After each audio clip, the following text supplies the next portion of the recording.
یاد رکھیں کہ ان کی باتیں ایسی ہوتی ہیں کہ جس میں عجیب چاشنی ہوتی ہے، عجیب جادو ہوتا ہے۔ اگر ان کی باتیں تم نے سن لی تو تمہاری دل کی حالت بدل جائے گی۔ حضرت طفیل بن عمرو الدوسی رضی اللہ تعالیٰ عنہ جب سفیان بن حرب نے سمجھایا، ابو جہل نے سمجھایا، عتبہ ابن ربیعہ نے سمجھایا کہ ہرگز ان کے پاس مت جانا، ان کے کلام میں جادو کا اثر ہے، ہرگز ان کے خدمت میں حاضر نہ ہونا۔ حضرت طفیل بن عمرو الدوسی رضی اللہ تعالیٰ عنہ نے انہیں بہترین انداز سے جواب دیا کہ میں اپنے خاندان کا سب سے بڑا عربی کا ادیب ہوں، میں بہت زیادہ پڑھا لکھا، اپنی قوم کا سب سے زیادہ تحریر شخص، مجھ میں یہ تمیز ہے کہ میں یہ سمجھ سکوں کہ کون حق ہے اور کون جھوٹ ہے، اس کی پرکھ مجھے آتی ہے۔ تو آخر وقت میں ابو جہل نے کہا کہ ٹھیک ہے، آپ ایسا کریں کہ اپنے کانوں میں روئی لگا دیں، آپ جناب محمد رسول اللہ صلی اللہ علیہ وسلم کی خدمت میں جا رہے ہیں، لیکن جانے سے پہلے یاد رکھیں کہ اپنے کانوں میں روئی ڈال دیں۔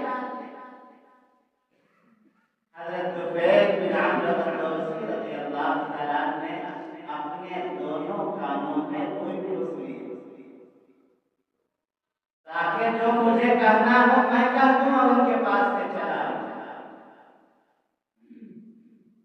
جیسے ہی کعبۃ اللہ کے قریب پہنچے تو آقا صلی اللہ علیہ وسلم نماز میں کھڑے تھے اور قرآن مقدس کی تلاوت فرما رہے تھے۔ دھیرے دھیرے قریب ہوتے گئے، کان میں ہلکی ہلکی سی آواز آنے لگی، کان میں روئی لگا ہے۔ تھوڑی دیر کے لیے سوچا کہ روئی کو ہٹا دیا جائے تاکہ آقا صلی اللہ علیہ وسلم کی بات میں سمجھ سکوں۔ حضرت طفیل بن عمرو الدوسی رضی اللہ تعالیٰ عنہ نے جیسے ہی اپنے کانوں سے روئی کے گولے نکالے ہیں اور آقا صلی اللہ علیہ وسلم کی آواز مبارک سنی ہے، دل کی کیفیت بدل گئی۔ ایک دم سے آقا صلی اللہ علیہ وسلم کے سامنے جھکے۔ آقا صلی اللہ علیہ وسلم نماز سے ابھی فارغ ہوئے تھے کہ فرمایا کہ یا رسول اللہ، آپ اللہ کے سچے رسول ہیں، آپ کی امانت داری بھی مقبول ہے، آپ کی صداقت بھی مقبول ہے۔ یا رسول اللہ، میں کلمہ پڑھنا چاہتا ہوں آپ کی خدمت میں، آپ ہمیں اللہ کے واسطے وہ کلمہ پڑھا دیں، اس کلمہ کو پڑھ کر میں کامیاب ہوں۔ آقا صلی اللہ علیہ وسلم نے فرمایا کہ کلمہ اسلام یہ ہے کہ اشہد ان لا الہ الا اللہ، اس بات کی گواہی دینا کہ اللہ کے سوا کوئی معبود وَأَنَّ مُحَمَّدًا عَبْدُهُ وَرَسُولُهُ، اور اس بات کی گواہی دینا کہ میں محمد اللہ کا بندہ اور اس کا رسول ہوں۔ یہ اسلام کا کلمہ ہے۔ جس شخص کے دل میں کلمہ اسلام اتر جائے وہ صاحب ایمان ہے۔ آج ہم مسلمان راتوں دن ہر وقت کلمہ اسلام کو پڑھتے ہیں، لیکن اس کو سمجھنے کی کوشش نہیں کرتے کہ اللہ کے سوا کوئی لائق عبادت نہیں، اس کا کیا مطلب ہوتا ہے۔ ہم جو اس بات کا اقرار کرتے ہیں اشہد ان لا الہ الا اللہ، اللہ کے سوا کوئی لائق عبادت نہیں ہے، اللہ کے سوا کوئی نہیں ہے اس کے سامنے سجدے کیے جائے، اس کو جو ہے کسی چیز میں شریک تسلیم کیا جائے، اس کو کسی چیز میں اس کا جو ہے معبود حقیقی مانا جائے، اس کا صاف صاف مطلب یہ ہوتا ہے کہ ہر وہ افعال جو اللہ کے ساتھ خاص ہے اس کو وہ درجہ ہم کسی اور مثال کے طور پر اللہ کی ذات رزاق ہے، رزق دینے والی ذات اللہ کی۔ اب اگر کوئی آدمی یہ سمجھے کہ رزق تو میری طاقت ہے، رزق کو حاصل کرنا میری ذہانت ہے، رزق کو حاصل کرنا میرے بس کی بات ہے، یہ اللہ تعالیٰ کا عطا کردہ کوئی نعمت نہیں ہے۔ قارون کا نام آپ لوگوں نے سنا ہے، روئے زمین پر اتنا بڑا مالدار کہ جس کے خزانے کی چابیاں 60 خچروں پر لادے جاتے ہیں۔ روئے زمین پر ایک ایسا مالدار بھی جنم لیا جس کے خزانے کی چابیاں 700 خچروں پر لاد کر لے جائے جاتے ہیں۔ آپ ذرا تصور کریں کہ اس کے خزانوں کا کیا اندازہ ہوگا، اس کے مال کا کیا اندازہ کیا جا سکتا ہے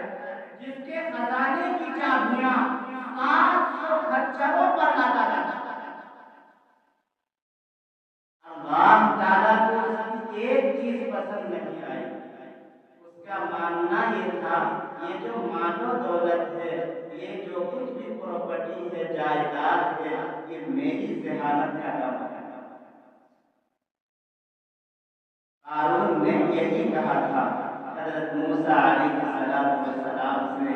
کہ جو کچھ بھی میرے پاس مال و دولت ہے، جو کچھ میں نے کمایا ہے، یہ میری ذہانت کا کمال ہے، یہ میں نے اپنی ذہانت سے کمایا ہے، میں نے اپنے عقل سے کمایا ہے،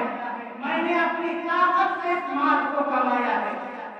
حضرت موسیٰ علیہ السلام نے اس سے کہا تھا کہ اس مال میں بھی اللہ کا حق ہے، اس مال کا حق یہ ہے کہ غریبوں کے حق کو پہچانو، مسکینوں کے حق کو پہچانو، یتیموں کے حق کو پہچانو، لاچاروں کے حقوق کی ادائیگی کرو، یہ اس مال کا حق ہے۔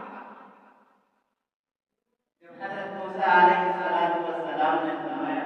کہ اس مال میں اللہ کا حق ہے، اور وہ حق یہ ہے کہ جو محتاج بندے ہیں، جو غریب بندے ہیں، جو فقراء ہیں، مساکین ہیں، ان کو حق دیا جائے۔ تو اس نے کہا کہ آپ ذرا جائیے، میں اندازہ لگاؤں گا اور اس کے بعد زکوٰۃ کا مال نکالوں گا، میں اپنے مال میں زکوٰۃ کا اندازہ لگاؤں گا اور اس کے بعد اس مال سے زکوٰۃ ادا کر دوں گا۔ قارون نے اپنا جو اس کا وزیر تھا اس کو اپنے قریب بلایا اور کہا کہ مال کا ذرا اندازہ لگاؤ کہ کتنا مال زکوٰۃ میں نکلے۔ تو جب اندازہ لگایا گیا تو مال کا بہت بڑا حصہ تھا، یہ مال کا ایک اموال تھا جو زکوٰۃ میں نکل گیا۔ اس نے کہا کہ اتنا مال میں قربان کر دوں، اتنا مال، اور وہ بھی میں اللہ کے لیے قربان کر دوں، غریبوں کو دے دوں، غریبوں میں تقسیم کر دوں، اتنا بڑا مال ہے، یہ کیسے ممکن ہو سکتا؟ میں نے اپنی محنت سے کمایا۔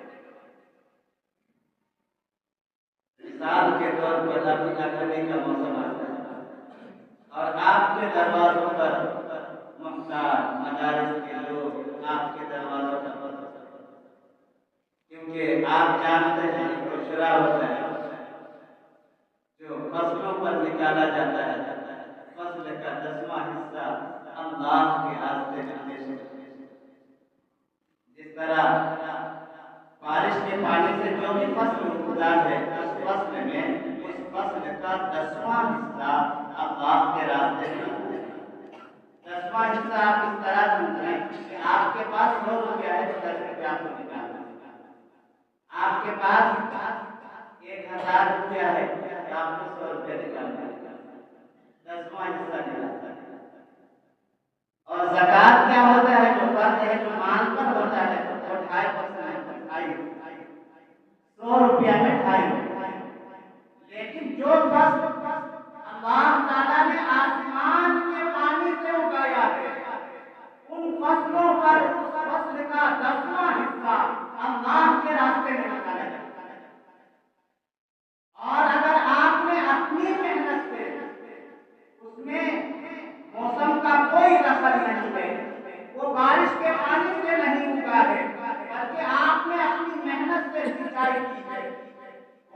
پانی سے یا موٹر کے پانی کے ذریعے سے آپ نے فصل لگائی ہے، اس فصل میں 5واں حصہ، یعنی 100 روپیہ میں 5